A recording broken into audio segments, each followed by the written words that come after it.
In the year 2006, the then Prime Minister Manmohan Singh described the Naxalism as one of the biggest challenge for the internal security for India. The same thing was echoed for the next 8 years when he was in office.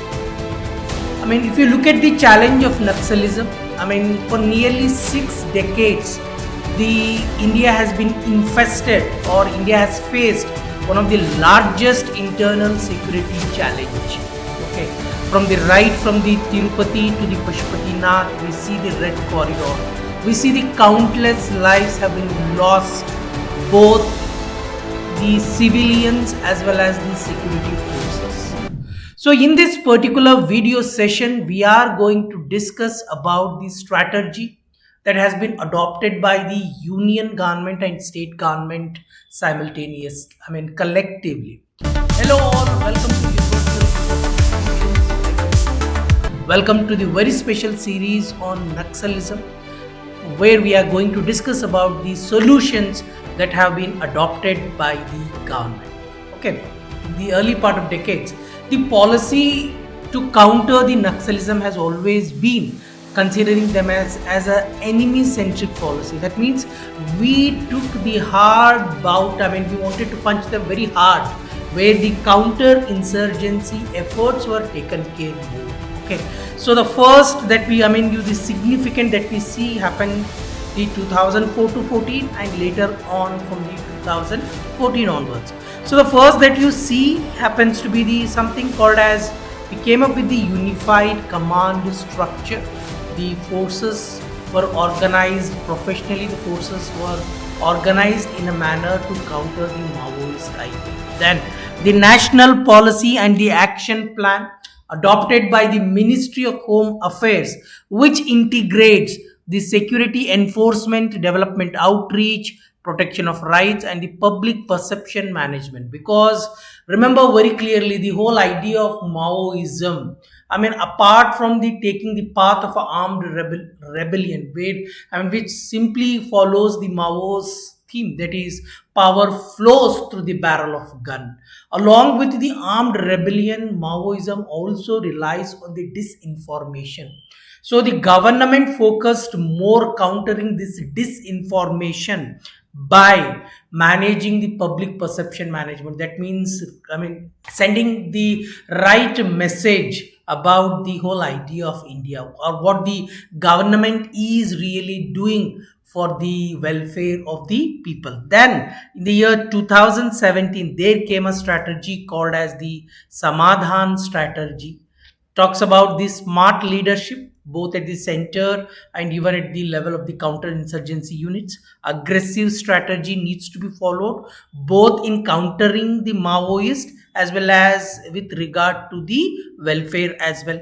Motivation and training the security forces. Actionable intelligence, because if you look at the attack of 2010 in Dantewada, or if you look at the prior to, where the Maoists were gaining upper hand by killing the security forces, the intelligence was given a primary focus here. Dashboard monitoring, harnessing technology.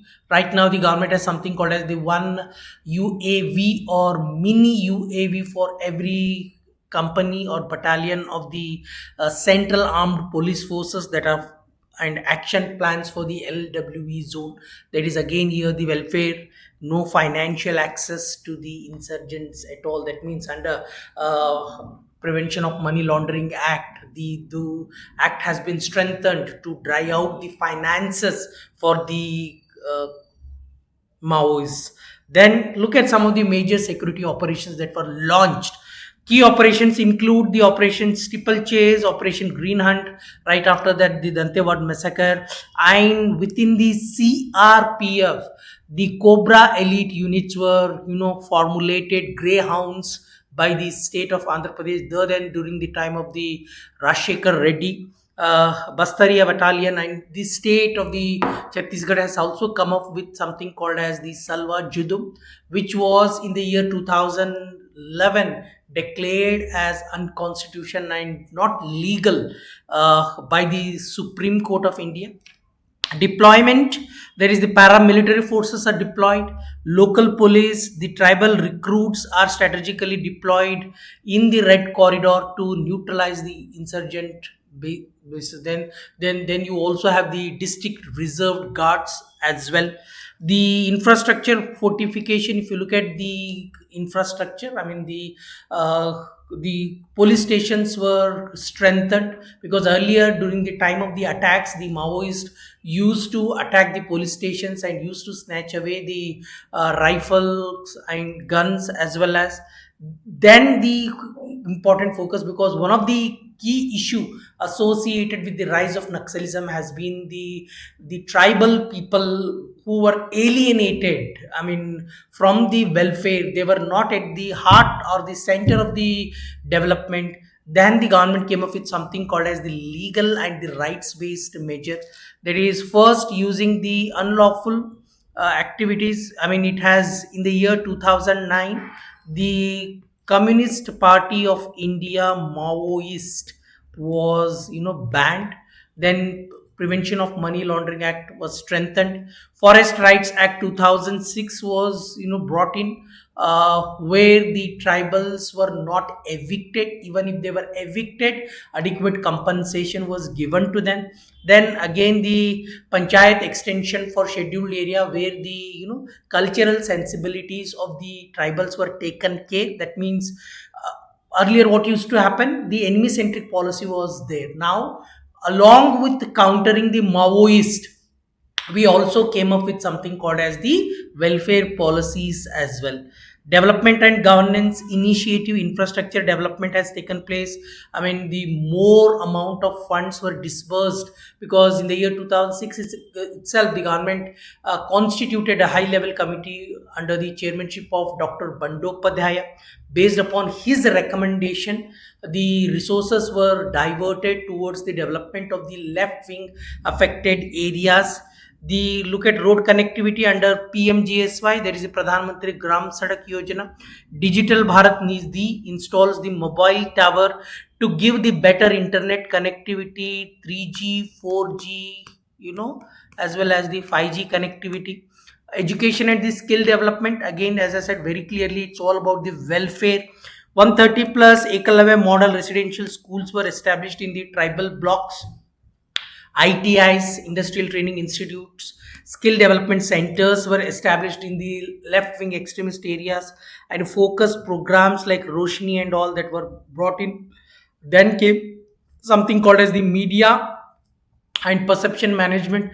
I talked very clearly, left wing extremism is all about the disinformation as well, apart from the armed rebellion. So to counter the propaganda, I mean, to as it disseminate the fake information or the false information, disseminates the accurate government information to counter the Maoist narratives via community media, radio, and the youth outreach. Then the tribal youth exchange programs by Nehru Yuva Kendra Sangat, I mean, encourages the interaction, awareness, and the national integration among the tribal youth. Because the Naxals who were recruiting the tribal youth in their ranks, we wanted to dry out these youths who are joining the tribal forces. So what we started to do, we started to spread the awareness among them. Then GIS based, that is the geospatial data, to map the infrastructure service gap for the policy intervention and all. Then we had something called as the surrender and rehabilitation policy. Those Naxals who were ready to surrender, financial assistance was given to them. Occasional training, reintegration packages were given to them, so that they are reintegrated into the mainstream society as well. Such rehabilitation efforts are crucial for sustainable peace and reducing the insurgent recruitment as well. So if you look at the progress, by the year 2024, the most affected districts has come down to 12. By the year 1st April 2025, this most affected has come down by 6. Can you see here where the government itself has declared where the most affected districts of most affected by the left wing extremism has been reduced to just 6. It used to be 12, it has come down to 6 by the 1st April 2025, where the government is building Sashakt, Surakshit, and Samriddh Bharat. I mean, where it talks about the inclusive development as well. I mean, where the union government itself has this vision of uprooting the Naxalism by 31st March 2026. I mean, just we saw the last week itself. I mean, in the last, one of the important hallmark that has happened. Look at what the Amit Shah itself has, the Home Minister has tweeted about the event.